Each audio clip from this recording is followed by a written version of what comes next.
We have lots to discuss here in today's video, including all kinds of NHL trade rumors, teams today focusing on the Montreal Canadiens, Toronto Maple Leafs, New York Rangers, the Washington Capitals, and the heat is getting hot for the Buffalo Sabres. Could we see some change there? Maybe not even trades, but within the front office as well. We have some updates as well on some roster moves, including another top prospect heading back to junior, an update on Alexander Georgiev maybe leaving the NHL. We also had a big extension as well for Habs management today, news from the waiver wire, and an update on the 2028 World Cup. All that and more coming up next. So welcome back to another video here at Top Shelf Hockey. As I mentioned, we have lots to talk about here in today's video. All kinds of trade talk, some injury updates, and other news around the league. So let's dive in and get started. First up, we do have some more activity today on the NHL waiver wire. We have two more players on waivers. We have San Jose Sharks' Igor Afanaseyev and Ottawa Senators defenseman Donovan Sebrango. Sebrango got to stay up on the NHL roster because of the Tyler Clevin injury. He's back, played the last game. So they're currently carrying 8D. They really don't need to be able to carry that many, so they probably would prefer, I'm sure, for Sebrango to go down and play big minutes for them in the American Hockey League. So both these guys need waivers to be able to be reassigned to their AHL affiliates. So we'll see how things go. We'll find out tomorrow if they're being reassigned or if they've been picked up by other NHL clubs. The Montreal Canadiens, of course, had some big news earlier in the day, which we did do a separate video on this afternoon. But they did announce extensions for their current management team of Jeff Gorton and Ken Hughes. It also comes with a bit of a promotion for Jeff Gorton. Really in title only, I think. Essentially, he was the executive vice president before, and Hughes was the GM. Now Gorton is the president of hockey ops, not just the executive VP. But he was basically that before. It was really not really a change in responsibilities or anything of that nature. Both the members of the management group here get 5-year extensions. So they were obviously had this year and 5 more. So they'll have 6 years to kind of see things through. We know Gorton has been a highly sought after executive, with the Habs believed to receive at least 3 different occasions permission to speak to him about roles with other organizations, but owner Jeff Molson always turned them down. They've done a pretty good job of bringing Montreal back to being more competitive and young and exciting here, so they certainly want to see that through, and it's a good idea on the ownership to let them do that. There's no reason to make a change. They've done a great job, and we'll continue to see things through there. As I mentioned, some big injury updates. One on Senators captain Brady Tkachuk. As I mentioned yesterday, he did take I'm calling it a dirty cross check from Predators captain Roman Josi. He would have went headfirst into the boards. Instead, he put his hands up to block and kind of brace himself into the wall, and he ended up hurting his hand. He did try to play through it, but eventually, the last 9-10 minutes of the third period, he couldn't go anymore, and it got worse. Or at least, I guess, maybe not got worse, but got to the point that I guess they realized maybe just how severe it was. Now they're saying that Brady will be out for a minimum of 4 weeks, and that's assuming he does not need surgery. He is still being evaluated to determine if that is something he needs or not. He was seen at the Ottawa airport today, actually heading to see a specialist in New York, a hand specialist, which will determine if he needs it or not. So they'll likely, I believe he's seeing the doctor sometime tomorrow. So between tomorrow and Thursday, we should have a better idea on Brady Tkachuk. If he does need surgery, I believe he's going to be able to have the surgery within a couple days. And if he does need surgery, it's likely going to be a much longer extended absence. So not only is that a big blow for the Ottawa Senators, it could be a big blow as well for Team USA, with now both Tkachuk brothers potentially being on the shelf for an extended period of time. We know the expectation is Matthew will be back before the Olympics, but I'm not sure that's an absolute given, and then you get Brady here just getting hurt. It just sucks all around for both the Senators and the Olympic team. One other piece of better news for Ottawa Senators fans, winger Drake Batherson, who was the, I believe, second on team scoring last year, has not made an appearance yet this year because he did get hurt in training camp. He will be good to go and in the lineup for their next game tomorrow night. So that's one good return, but obviously Brady's absence will leave a huge hole on that top line with Tim Stützle. So I'll be curious to see how they rejig things, and we'll see how the next couple of days go if Sens fans need to brace themselves for a potentially much longer absence. Now, as I mentioned as well, some other injury updates and roster moves. The Washington Capitals centerman Pierre-Luc Dubois is going to be out for a little bit. He's listed as day-to-day. The Canucks today also send Brandon Cootes back to the Western Hockey League Seattle Thunderbirds. So the first rounder came to camp, had a real good showing, made the team out of camp, played a few games, but they decided the right thing for him to do right now in his development would be to head back to junior. So that's an opportunity for him to go back, play an even bigger role, dominate, have an opportunity to go to World Juniors and all that. So Braden Cootes, I think, made a great first impression, and now we'll see what else he can do to extend what he can do in the future back in junior for the rest of the season. Now, the other interesting, which we don't have a lot of information on injury-wise, but the New Jersey Devils in their last game here suddenly ran into issues with both goaltenders. Jake Allen, who's normally the backup, started the game, but after 2 periods had to be pulled, and he came out after 40 minutes during the second intermission. They announced he was not coming back due to cramping, which is kind of unusual. Goaltenders do run into that, but that's usually more common when it's been like a playoff game that's, going into multiple overtime periods or something along those lines. I guess it technically can happen, obviously, but it's just not something you hear of a whole lot. But then Jacob Markstrom comes in for the third period, and when there was a play that you could see, it looked like he might have got hurt, and at the end of the game, looks like he was in a hurry to get out of there. It looked like he was in discomfort. So we haven't heard anything really further that I've seen today on these 2 goalies, but to have both goalies run into something in the same game like that, that's certainly concerning, and we'll have to wait for some updates and see if there's anything to be further concerned about or if both guys will be fine here in the short term. Speaking of goaltenders, Sabres goalie Alexander Georgiev, there's some speculation around him that he might return to the KHL. Of course, like I said, it was, to me, a bizarre signing. The Sabres signed Georgiev very late into the offseason. We knew there was some speculation that Ukko-Pekka Luukkonen was dealing with some sort of an injury. They had Alex Lyon, they have Devin Levi, and then they bring in Georgiev as well. And I'm like, okay, this just seems weird. Is there more here to the story that we don't know? But then Georgiev gets put on waivers and clears. And I'm like, okay, well, why did you bring in another goalie on a contract? Why did you not just try to bring somebody in on a PTO? Clearly, they weren't happy enough with Georgiev to keep him on the NHL roster, or didn't feel like they needed him. And I'm like, well, that just doesn't make sense. So even though he did clear waivers, the belief is that he doesn't want to go to the American Hockey League.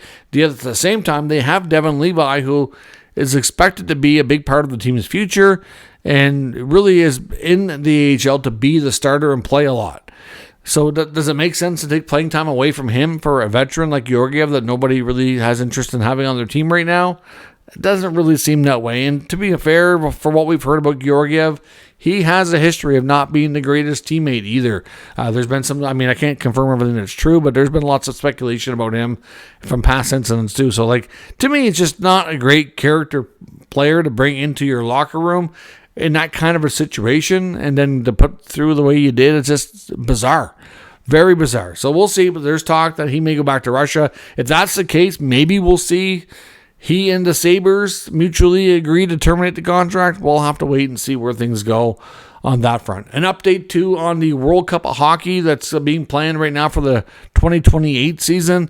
The NHL and the IIHF apparently are close to forming a partnership, which would bring them in to join the NHL to make this a joint effort. Currently, as we stand today, it's just an NHL tournament, but there has been some talk that they were interested in working with the IIHF, but that's not official yet, but it's expected that they are going to finalize things and make it a duly run event here.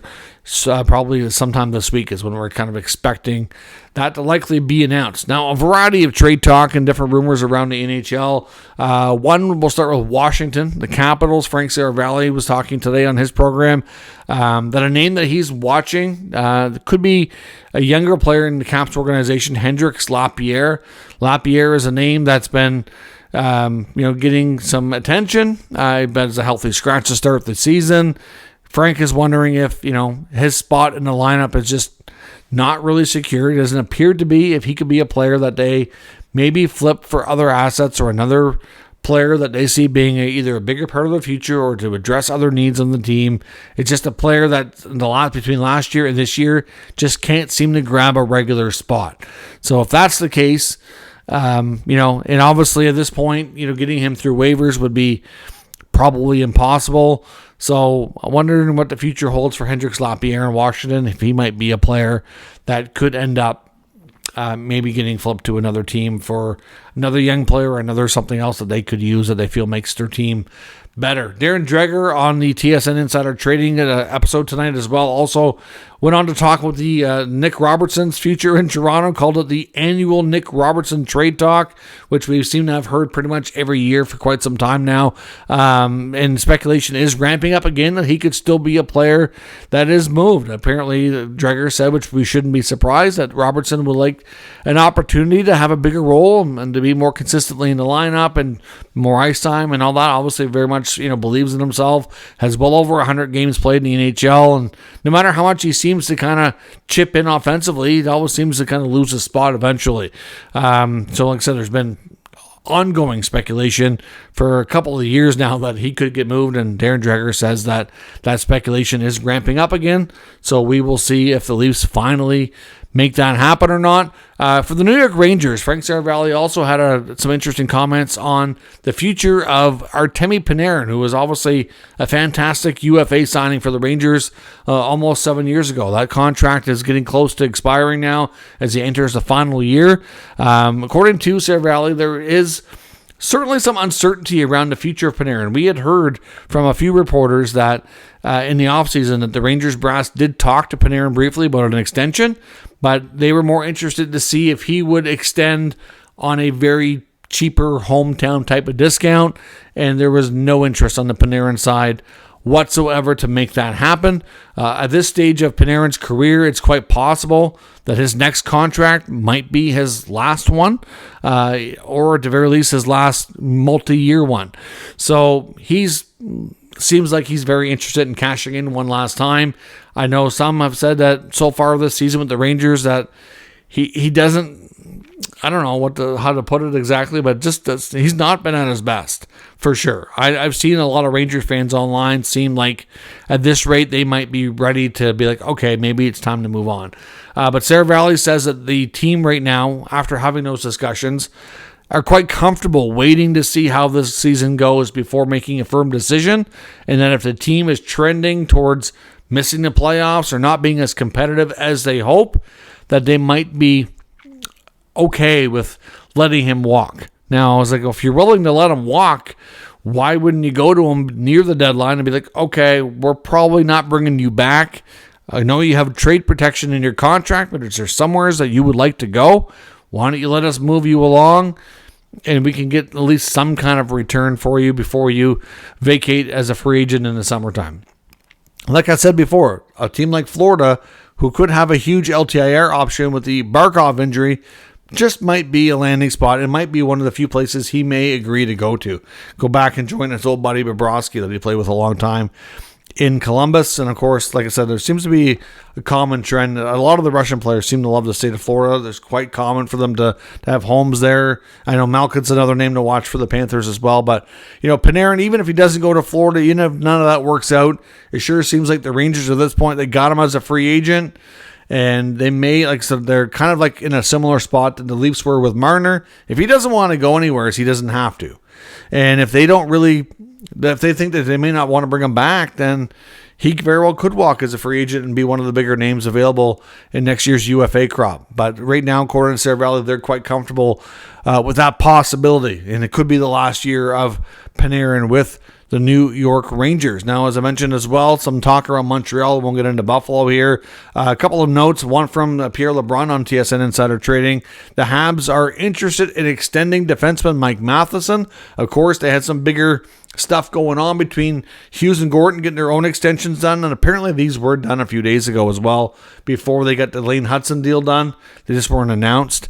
So they're done now. Lane Hudson's done. They obviously get their bigger stuff on the go. They get Noah Dobson obviously done over the course of the summer.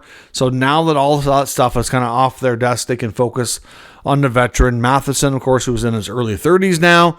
So again, he's probably looking like Panarin for his, it might be his last multi-year deal.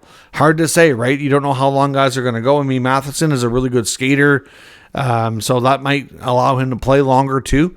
But there is mutual interest to getting a contract extension done, according to Pierre.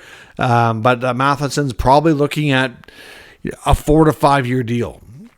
Obviously he said that, they don't know how negotiations are going to go, clearly. And maybe the Habs prefer something a little bit shorter, but that's the idea right now, that what he's looking for. So we'll see if things work out. But they certainly view him as being, I think, a better option right now, depending on what he'll accept for money, than some of the younger defensemen. So, I mean, like I said before, Matheson is a good fit there. I do think that there's value in having him there. I know there's some fans that sometimes his play drives a few people crazy, of course, but at the same time, you got to wonder long term here, like, what does that mean for some of the other defensemen, right? And that'll create a log jam that you're not going to have an opportunity for Jack-Eye or Struble to be more than a third pair defenseman for a few years. It could mean that one of them end up getting moved because they're not going to want to rotate as a third pair guy for too long. They're going to want more of an opportunity. So, at some point, if the team kind of settles on one over the other or something, or depending on injuries, and it's just kind of difficult to say how things go. It could impact other guys' futures, right? And then you still have some other interesting young D coming up through the system. So clearly, if Matheson sticks around, they'll have an impact on some other guys, but there is mutual interest to try to do that. And according to Chris Johnson, the Montreal Canadiens are still very much interested in looking at adding a center to this mix. That they've been looking at a number 2 center, especially for quite some time. We know that they're, I think, content to kind of continue to see what they have here with Kirby Dach. Obviously, Dach has been okay to start the year, but they have to decide long term, does he appear to be part of that solution? Does he maybe move to the wing? Does he play lower in the lineup? What do they do? How do they make this work? It seems like the decision is pretty much there to try to add more depth if they can. But they also have some interesting young guys coming up through the ranks as well. But again, you don't want to have too much pressure on them easing themselves into the league. But the Habs are definitely still in the market for a 2C, depending on now that we have a bunch of this other business done. Besides extending Matheson, that's their main focus. Now, as I mentioned as well, more talk about Buffalo. We talked about Elliot Friedman's comments on the Sabres yesterday. Today, we're looking at what Chris Johnson's had to say. He basically says that the heat is on, and then a few more losses this week, which kind of, it sounds a lot like what Elliot said, that a few more losses this week could force some change. I mean, it's not just the fact that they've lost the first few games of the year, it's how they lost. It looks like the team's not engaged. It looks like the team kind of quit on themselves. And listening to Lindy Ruff talk after the game, it sure sounds like he sounds defeated already. And it's only a couple games in. So I don't know if this is going to impact his decision to stick around or not. We even heard fire Kevin chants at the home game as well. Like, at this rate, we know last year that ownership and Terry Bagula ended up meeting the team on the road when they were going through a bad spiral there. As he may have to intervene here sooner than later if things don't carry on or pick up in the short term. And we may have to see whether it's firing Kevin Adams and replacing him, which I assume would be Jarmo Kekalainen, or whether or not he gives Kevin a chance to pull off a big trade. But Kevin's been there for 6 years, and he's made some big trades, most of which because he had no choice. A lot of the players he's moved has been because they asked to be traded. So they've had a difficult time keeping players there because they can't seem to improve the team, improve the culture to the point that they're really competitive. A couple years back, they were getting close to the playoffs, but then they've really taken a major step back since then. So it's really hard to wrap your head around. But according to what CJ says, kind of echoes some of Elliot's points from the day before, that there's a lot of heat on management in Buffalo, and that we may see ownership step in and force whether it's a trade or a GM change or something here if this next 3 or 4 games continue to have a similar look of the team and result. It's not, and I know some of the players have said, oh, it's early, you guys are making a big deal about this.